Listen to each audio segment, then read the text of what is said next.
Interview: How Chalk Art Manga offers a new step-by-step guide for expression. Disclosure: Author Danica Davison is a regular contributor to Otaku USA. This week marks the launch of Chalk Art Manga, a step-by-step guide. The lead is how the collaboration between writer Danica Davidson and professional mangaka Rena Saya. The pair have pulled for their experience, with the mission to present a new take on the manga art guide. So, so we take a moment to speak with them about their inspirations and what makes chalk art such a fun avenue for expression. This is a unique take on a manga art book, which you have both have a history with too. What was the first spark of inspiration? Skyhorse is one of the publishers that work with an editor tree their name, Julie Gans, reached out to me with this idea and asked if we were interested, like most American kids. I don't. I've done chalk art when I was younger. As far as we know, a chalk book and how to draw in the manga style has never been done before. But I've seen people at anime conventions and such making manga chalk drawings. It seems like a really fun, clever idea, so we jumped right on it. I knew I wanted to work with Reina Saya again for this project. This book is fun for people of all ages. Its drawings range from simple to more complex, so people of all different drawing abilities we have characters that can draw. I got information about the idea of the book from Danica, and I also knew the book would be the first book of how to draw manga, like in the research of the chalk art field. It sounded interesting to me. Did I already have experience with the chalk art, or was this a learn as you go process? I already have experience with it. I enjoy smudging the colors to make things really pop. I may have bad experiences in my childhood, but don't remember exactly since I have too many experiences drawing illustrations. And my many memories are confusing and not so clear. The instructions are very strong for each drawing example since these are taking up plenty of space in the single book. Were there any styles you had to skip over? Or would you like to revisit for a potential second book in the future? In all the manga how to draw books I've done, it's very important to me that the steps are shown. Don't worry, there are a lot of how to draw books out there that show you a few confusing, squeaky steps, and then all of a sudden you have a finished picture and that's still perplexing for many people to follow. Yes, there are a few drawings in the original proposal that didn't make it to the real end because we didn't have a space. If this book sells well, I'd love to do a sequel with more chalk drawings.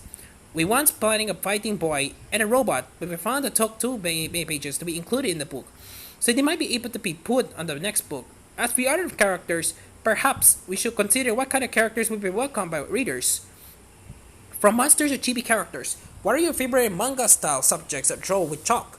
I think a partial to the food drawings like the kawaii sushi and kawaii candy. As soon as Julie mentioned manga chalk art, the first thing that popped into my head were little, simple and adorable kawaii artworks. I found drawing the girls is interesting because they can become splendid at the final stage of drawing. Can you tell our audience a little about your history with manga creation? How did you get started? What was your path like to become a professional in the manga industry? What do you enjoy most about the medium? I've been watching anime since I was little. I didn't always know it was anime. I got into manga as a teenager. I started working as a professional writer in high school, and I found a niche writing about the manga and anime I enjoyed. The first time I wrote about anime, it was for a local entertainment paper. I used that to get into Anime Insider. Then after freelancing for them, I found ways to write about anime and manga from ATV, CNN, the AV Club, Publishers Weekly, Booklist, Anime News Network, and of course, Otaku USA.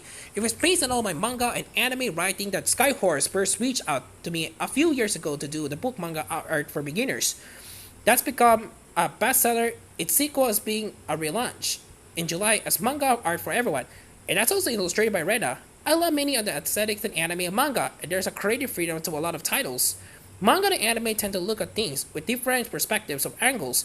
Or sometimes I find an anime or manga that matches up with things I've been saying, but I've never seen anyone else say it's the way.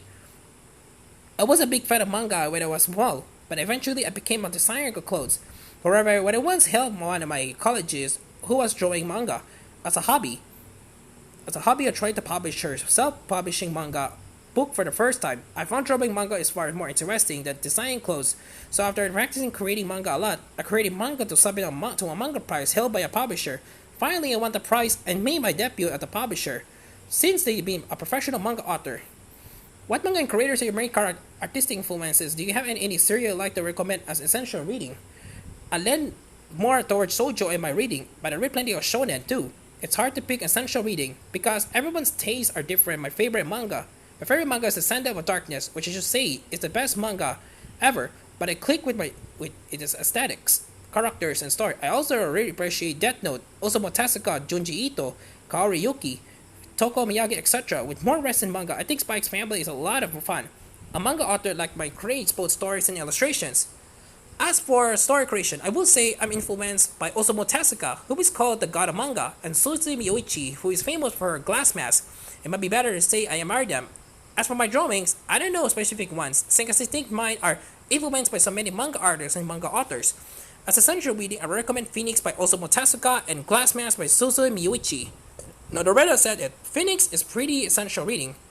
In addition, reading your books and practicing the styles within, do we have any advice for those who want to get into the world of manga comics? If you want to get into the professional world of manga and pro comics, I recommend you work hard. Never build your career over time. Keep sending your work out there and stay in love with the medium. Creating manga takes a lot of energy, so the story and the drawings you create should be the ones you really like. Chalk Art Manga, a step-by-step guide, is now available for Sky Horse Publishing.